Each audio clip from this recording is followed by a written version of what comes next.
Y hoy vamos a ver el segundo tema, que es la estructura del Estado. Igual como les estaba diciendo en el video anterior sobre qué es derecho, el derecho no siempre ha existido, de la misma manera el Estado no siempre ha existido. Los hombres empezaron a moverse en comunidades, eran nómadas, pero cuando se agotaban todos los recursos, debieron asentarse en un solo lugar. Y allí se crea la idea que tenemos hoy de Estado. De la manera que fuéramos a hacer una receta con los elementos mínimos, les voy a poner ejemplo con un arroz. Para un arroz necesitamos agua, aceite, arroz y sal de pronto. De la misma manera, hay unos elementos mínimos que requiere cualquier Estado. No voy a empezar dándole la definición porque voy a hablarle primero de los elementos y luego construimos con esos elementos una definición. Todo Estado en el mundo tiene tres elementos: poder, población y territorio. Entonces, ¿el poder qué es? Es la estructura general que le da cuerpo a un Estado. Allí está todas las ramas del poder público que ahora vamos a entrar a explicar cuando hablemos del Estado colombiano propiamente. Allí está el gobierno, la rama ejecutiva, la legislativa, etc. La población es indispensable en cualquier Estado, porque si no, ¿sobre quién recaen las normas? Entonces, la población de un Estado se puede dividir en las personas que están permanentemente en ese territorio y las personas que están de paso o transeúntes. También se puede dividir en los que son nacionales de ese Estado, es decir, los que pertenecen a ese Estado y los que son extranjeros. No necesariamente lo uno va con lo otro exclusivamente. Puede ser una persona permanente de Colombia, pero que sea extranjero. Por ejemplo, un jugador que viene de fútbol, viene a Argentina a jugar en Nacional o en Medellín, es extranjero, es argentino, pero es población permanente a su vez. Y lo mismo un colombiano que se fue para Estados Unidos a trabajar, hace 10 años vive y regresó ahora que ya legalizaron sus documentos, es población de otro país, de Estados Unidos permanente, y está de paso en Colombia. No necesariamente son iguales. La Constitución de nosotros establece quiénes son nacionales de nuestro país y trae unos criterios. Básicamente, los hijos de un colombiano o de una colombiana son colombianos por la sangre, ese es el criterio de la sangre. O las personas que nacieron dentro del territorio de ese Estado son de ese país. Y uno puede ir adoptando nacionalidades dependiendo del país a donde vaya. Y eso se llama carta de naturalización o lo que conocemos como la adopción, o las personas extranjeras cuando vienen y se nacionalizan, que es el término popular que manejamos. Cada país exige unos requisitos diferentes para volver a alguien nacional o propio. La nacionalidad implica unas características de comunidad. Comunidad es unidad común. La unidad común puede ser en lenguaje, rasgos morfológicos, religión, comida, etcétera, etcétera. De manera que nosotros vemos una persona de Venezuela y en general decimos es un venezolano. Pero si tú hablas con un venezolano te vas a dar cuenta que ellos van a decir esta persona es de Mérida, esta persona es de Caracas, etc. Lo mismo pasa con nosotros. A nosotros nos pueden decir un deportista colombiano. Nosotros decimos este deportista bogotano, o este deportista del Valle, o este deportista de la costa, y para nosotros son bien diferentes. Para las personas de afuera no, simplemente son colombianos porque adoptan esa nacionalidad. Bien, ahí está la población. El último de los elementos es el territorio. El territorio es un lugar físico, geográficamente delimitado, de donde está asentada esa población. ¿Cierto? Bien, ese territorio se ha hecho por invasión simplemente de las primeras comunidades que se asentaron allí, por guerras se han perdido territorios. Por ejemplo, ahora está de moda el tema de Bolivia, donde en una guerra perdió con Chile la salida al mar y el presidente actual estaba solicitando una demanda para que le devuelvan ese territorio. Nosotros tuvimos un conflicto a principios del siglo pasado con Perú, donde definió un territorio con nosotros, ganamos y mantuvimos ese territorio. Bien, o la otra son por los tratados internacionales. Vemos el caso reciente que nos pasó con un territorio que es de nosotros, que es marítimo, y lo perdimos con Nicaragua. Bien, el territorio no es solamente la parte terrestre de donde estamos, sino que es hacia arriba, y allí están las ondas de radio, las ondas electromagnéticas, etc. Y hacia abajo, y están los recursos naturales, el petróleo, etcétera, etcétera. De manera que si un avión pasa por encima de nuestro territorio, está violentando nuestro territorio si no lo hemos autorizado. También está la parte marítima. Y en el siglo pasado, a mediados del siglo pasado, se hicieron unas convenciones del mar tomar, donde se determinaron cuáles eran los territorios que debían estar en un Estado y que hacen parte de la estructura general de un Estado. Entonces está poder, población y territorio. Si usted quiere dar una definición, tome esos tres elementos, los pone en la definición y le tiene que salir la definición. Podemos empezar para el ejemplo por el último. Un Estado es un territorio delimitado donde se asienta una población a la cual se le aplica un poder determinado. O si empezamos por encima, un Estado es un poder donde existen unas normas que se aplican dentro de un territorio a las personas que están dentro de él. De manera que si usted toma los tres elementos, saca la definición de Estado. Esos son los estados en general.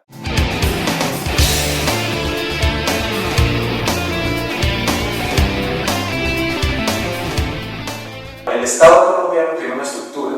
La de nosotros la graficamos acá en este cuadrito y existen las ramas básicas del poder público, la rama legislativa, la que conocíamos como judicial, que hoy vamos a llamar jurisdiccional, y dos nuevas que tenemos ya después de la modernidad. Bien, vamos a mirar. Acá está a nivel nacional, a nivel departamental y a nivel municipal. Entonces, la rama ejecutiva es la que se encarga de ser el gerente del Estado.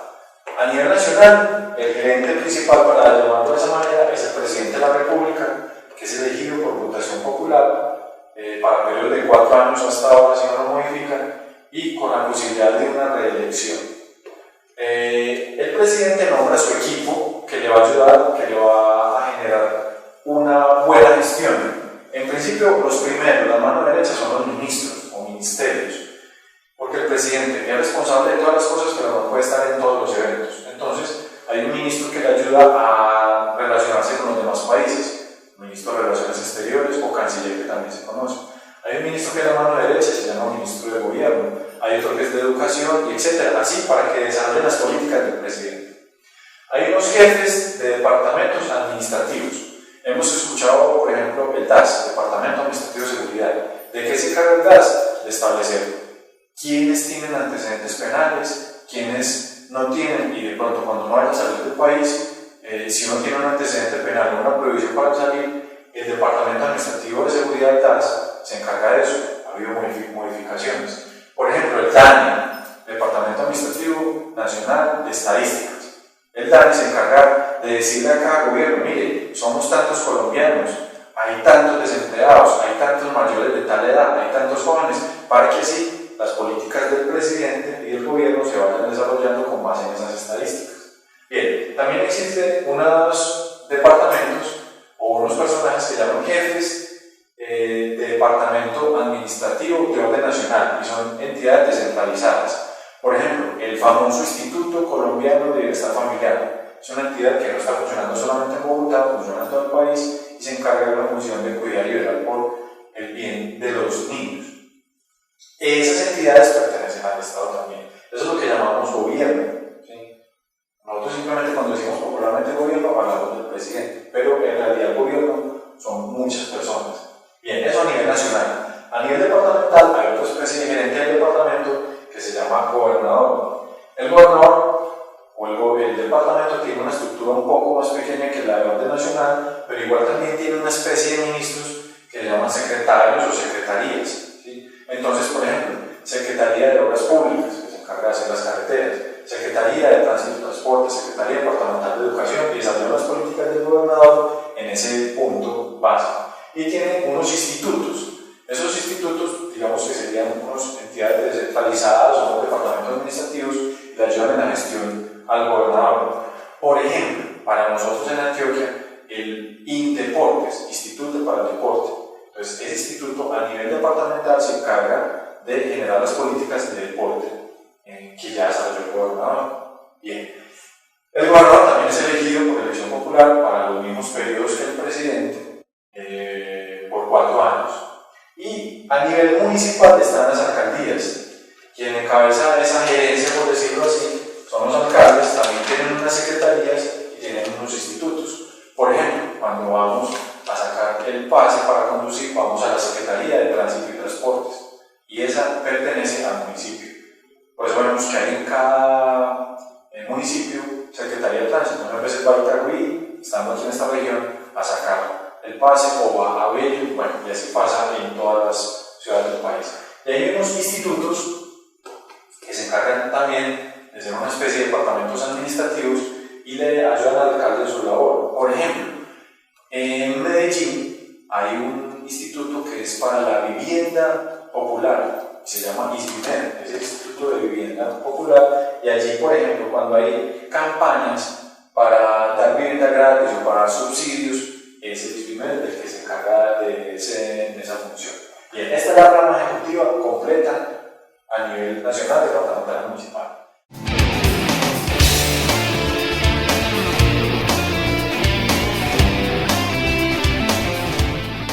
Como su nombre lo indica, legisla, produce normas. ¿Sí? Hay un documento que les anexaré en los contenidos donde habla de la jerarquía de las normas en Colombia. Sin embargo, podemos decir que desde aquí se hacen las normas principales. El Congreso de la República de nosotros se divide en dos cámaras, la Cámara Alta y la Cámara Baja. Ese día la trajo Bolívar de Europa cuando estuvo por allá y la trajo especialmente de Francia. Entonces la Cámara Alta de nosotros se llama Senado, evocando la figura romana de los senadores que hemos visto por ahí en las películas. Tenemos unos señores canosos de unas patas blancas hablando con el emperador. ¿Por qué canosos? Porque senatus implica ancianidad, pero no en el concepto que lo manejamos en Latinoamérica, sino experiencia. Entonces, los emperadores se rodeaban de los que tenían experiencia, por eso eran los ancianos o senadores. En Colombia, pues no está ese mismo criterio, pero sí era la idea romana del Senado. La Cámara Baja se llama Cámara de Representantes y era la idea de representar al pueblo. Entonces, allí estaban representados supuestamente el pueblo. Hoy en día la diferencia es simplemente algunos requisitos de títulos universitarios de pronto y la edad. Para ser senado se requiere 30 años, para ser representante de la Cámara se requiere 25. Bien. Entre los dos construyen una norma que se llama ley. Las leyes son, después de la Constitución, las normas de mayor jerarquía. Bien, hay una especie de congreso a nivel departamental que se llama Asamblea Departamental. La integran los diputados para periodos igual que el gobernador y ellos producen unas normas para su propio departamento, de manera que la Asamblea Departamental del Valle del Cauca produce una norma que se va a aplicar solamente en el Valle del Cauca. ¿Cómo se llama esa norma? Ordenanza. Las ordenanzas se aplican en cada uno de los departamentos. A nivel municipal están los consejos municipales. Este consejo es consejo, los demás son con ese.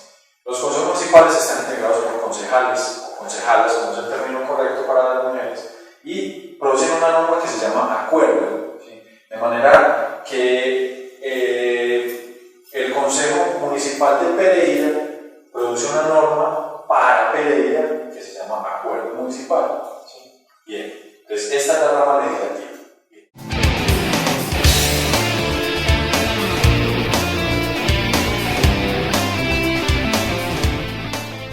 Conformada por tres cortes muy importantes. La Corte Constitucional, que para mi criterio es la corte de mayor importancia, por eso la coloqué aquí encima, y es la que se encarga de cuidar que no se violente la Constitución por ninguno de los demás funcionarios. De manera que cuando el presidente saca una norma que va contra la Constitución, la Corte Constitucional va a decir, esa no vale. Cuando cualquiera de estos en el Congreso saca una ley que va en contra de la Constitución, la Corte va a decir, no vale porque está en contra de la Constitución, ¿sí?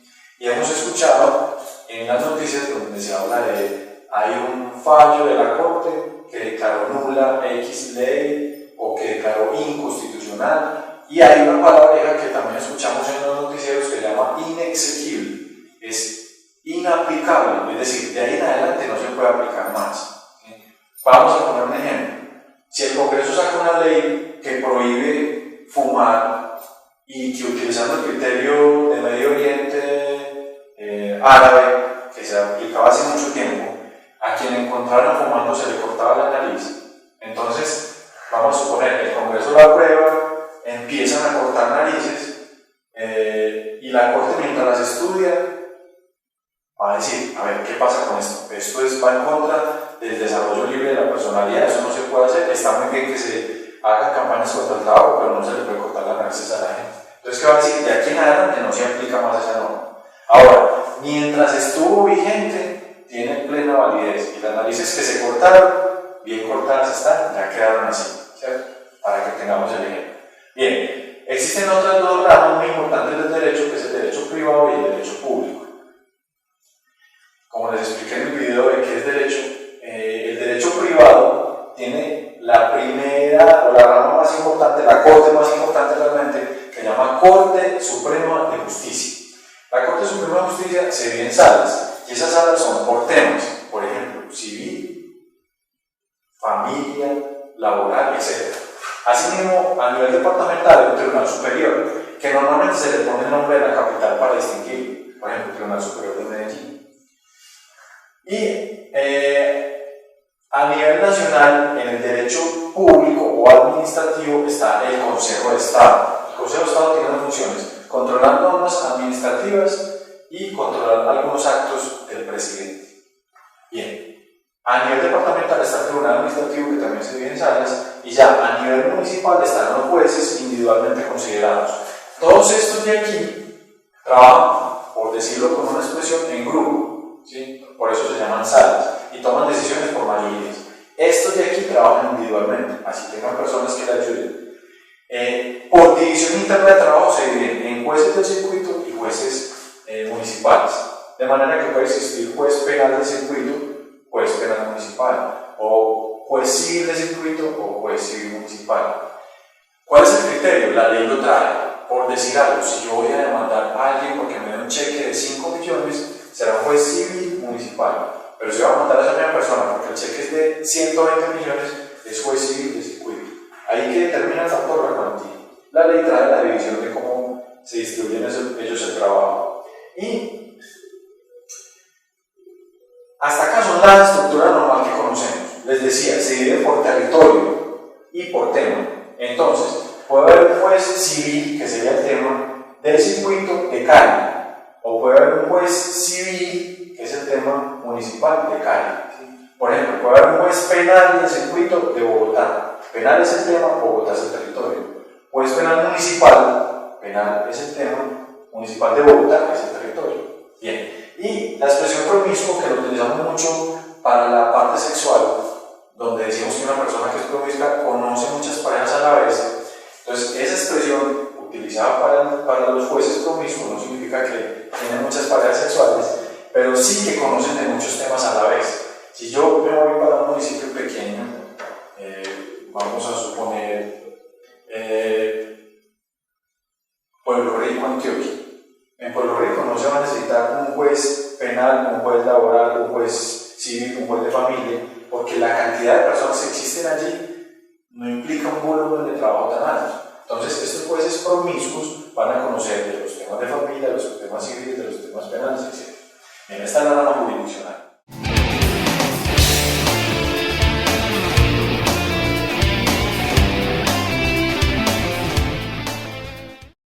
La Contraloría, utilizando la expresión de su nombre, controla.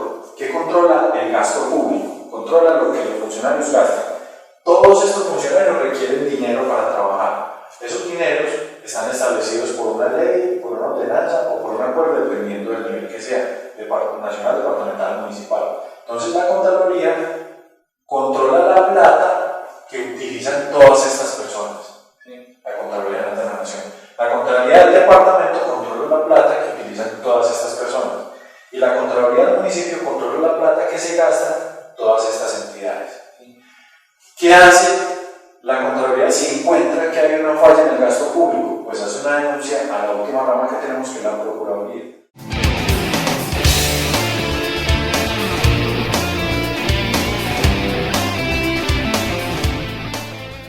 La Procuraduría se encarga de investigar disciplinariamente a los funcionarios del Estado. Si cualquier funcionario falla dentro de su labor, no en lo personal, sino dentro de su labor, va a ser investigado. Escuchamos en las noticias que fue destituido, o fue sancionado, o fue suspendido un gobernador, o no sé quién, dependiendo del cargo que diga. Eso lo hizo seguramente la Procuraduría. Existe Procuraduría a nivel departamental, y en este caso la Procuraduría departamental se encarga de investigar todos los del departamento y además todos los del municipio. Porque no hay Procuraduría a nivel municipal. Lo único que se acerca en esta rama de esta estructura a la Procuraduría es la personería. Sin embargo, la personería tiene una función distinta, que es velar por los derechos de los ciudadanos. Bien, esta es la estructura del Estado colombiano. Espero que haya quedado muy claro y se ubiquen ahora en el tema del Estado y del Estado colombiano. Muchas gracias. Hasta luego.